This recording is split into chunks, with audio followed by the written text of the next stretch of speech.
السلام علیکم ورحمۃ اللہ تعالی وبرکاتہ۔ قرآن کریم میں اللہ رب العزت نے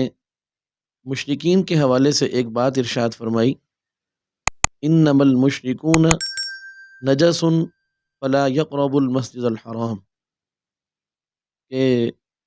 مشرکین نجس ہیں، لہٰذا وہ مسجد حرام کے قریب بھی نہ آئیں۔ اب یہ بات اگر عقل کی روح سے اس کو سمجھا جائے تو شاید مشکل سے سمجھ میں آئے، لیکن اگر اس بات کو قرآن و حدیث کی تعلیمات اور اس کی تشریحات کی روشنی میں سمجھا جائے تو اس بات کا سمجھنا نہایت آسان ہے اور نہایت فائدہ مند ہے۔ مشرکین کے حوالے سے یہ فرمانا کہ یہ نجس ہیں، یہ اس حوالے سے نہیں ہے کہ مشرکین گندے میلے رہتے ہیں، ان کے کپڑے گندے ہیں، یا ان کے بدن پر کوئی پیشاب پخانہ لگا ہوا ہے، یا ان کے کپڑوں پر کوئی پیشاب پخانہ لگا ہوا ہے، لہٰذا جو ہے وہ ان کو مسجد حرام کے قریب نہ آنے دیا جائے، بلکہ یہ جو نجاست قرآن کریم نے ذکر کی ہے یہ نجاست باطنی نجاست ہے، کہ چونکہ ان کے دل کے اندر اللہ تعالیٰ کی توحید نہیں ہے، یہ اللہ تعالیٰ کے ساتھ شرک کرتے ہیں، یہ دین کو، قرآن کو اور جناب نبی کریم صلی اللہ علیہ وسلم کو نہیں مانتے، ان کو تسلیم نہیں کرتے، اس لیے ان کے اندر کفر کا میل، کفر کی نجاست، شرک کی نجاست، یہ نجاست ان کے اندر موجود ہے، لہٰذا جس کے اندر بھی یہ نجاست موجود ہے تو وہ مسجد حرام کے قریب مت آئے۔ اب بات یہ ہے کہ مقامات مقدسہ ان میں سب سے مقبول اللہ تعالیٰ کے ہاں جو مقام ہے اولین، وہ مسجد حرام بیت اللہ العظیم ہے، لیکن مشرکین کے لیے وہ بے فائدہ ہیں اور کفار کے حق میں وہ بے فائدہ ہیں۔ وجہ اس کی یہ ہے کہ وہاں کی جو برکات ہیں، وہاں کے جو انوارات ہیں، وہاں کی جو تجلیات ہیں، اور وہاں پر جانے سے جو اللہ تعالیٰ کا قرب، اللہ تعالیٰ کی محبت اور اللہ تعالیٰ کی حضوری نصیب ہوتی ہے، یہ سب چیزیں حاصل کرنے کی ان کے اندر صلاحیت ہی نہیں ہے۔ وہ صلاحیت پیدا ہوتی ہے توحید سے، وہ صلاحیت پیدا ہوتی ہے قبول اسلام سے۔ تو گویا یہاں ہمیں ایک بات سمجھنی ہے کہ نجاست کی دو قسمیں ہیں، ایک نجاست ظاہری ہے اور ایک نجاست باطنی ہے۔ نجاست ظاہری جو ہے وہ تو یہی ہے کہ انسان کے کپڑے پر یا اس کے بدن پر یا جہاں وہ اٹھتا ہے بیٹھتا ہے جگہ ہے،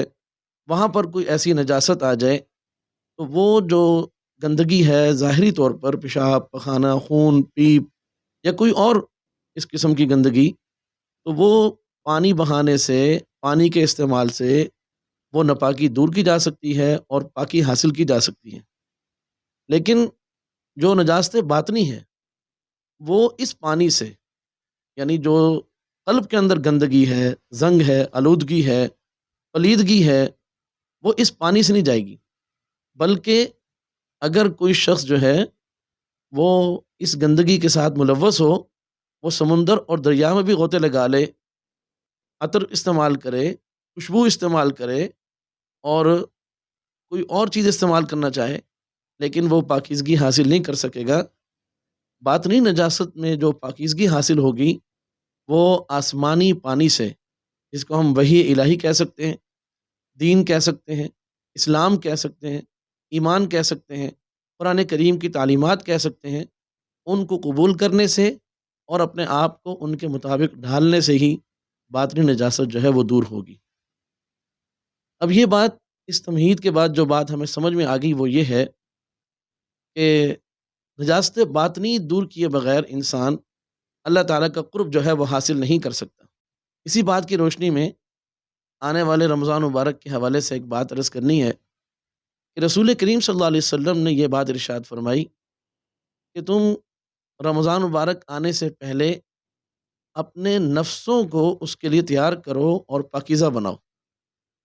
اس لیے کہ اگر رمضان مبارک آ گیا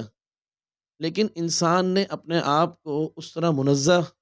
اور پاک نہیں کیا کہ جس بنا پر وہ رمضان مبارک کی جو بہاریں ہیں، جو رمضان مبارک کے انوارات ہیں، جو اس کی تجلیات ہیں، اور اس میں جو اللہ تعالیٰ کا قرب انسان کو حاصل ہو سکتا ہے، تو وہ چیزیں پھر اس کو حاصل نہیں ہو پائیں گی۔ تو رمضان مبارک سے پہلے پہلے اپنے نفسوں کو پاک کرنا کہ فسق و فجور اور کبائر، بڑے بڑے گناہ، ان سے پکی سچی توبہ کرنا، اور ایسی توبہ کہ یہ عزم ہو کہ آئندہ انشاءاللہ جو ہے ان گناہوں کو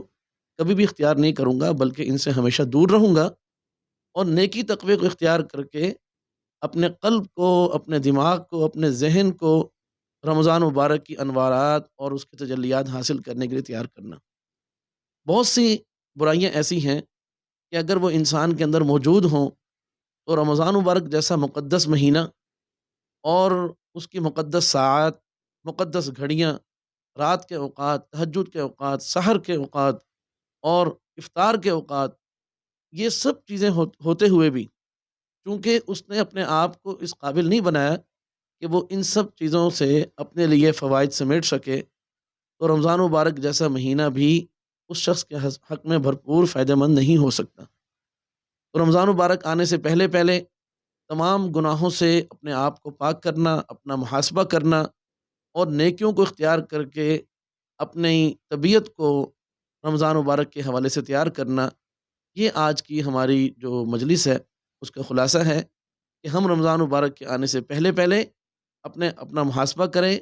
اور گناہوں سے توبہ کریں، اور نیکیوں کا ابھی سے ذوق اور شوق کے ساتھ ہم نیکیوں کی طرف بڑھیں اور ان کو اختیار کریں۔ انشاءاللہ رمضان مبارک آئے گا اور اس کی بہاریں آئیں گی، اگر ہم اس کے لیے اپنے آپ کو تیار کیے ہوئے ہوں گے تو انشاءاللہ رمضان مبارک ہمارے لیے اللہ کی رحمتیں لائے گا اور اللہ تعالیٰ کی بہاریں لائے گا، اور اصل میں عید اسی شخص کی ہوگی کہ جس کو رمضان میں اللہ تعالیٰ کی طرف سے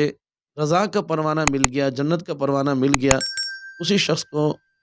اللہ تعالیٰ رمضان کی عیدی کی صورت میں عید عطا فرمائیں گے۔ اللہ تعالیٰ ہم سب کا حامی و ناصر ہو۔ السلام علیکم ورحمۃ اللہ تعالیٰ وبرکاتہ۔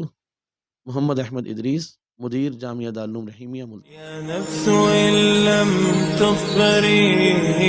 لا تجزعي وإلى موت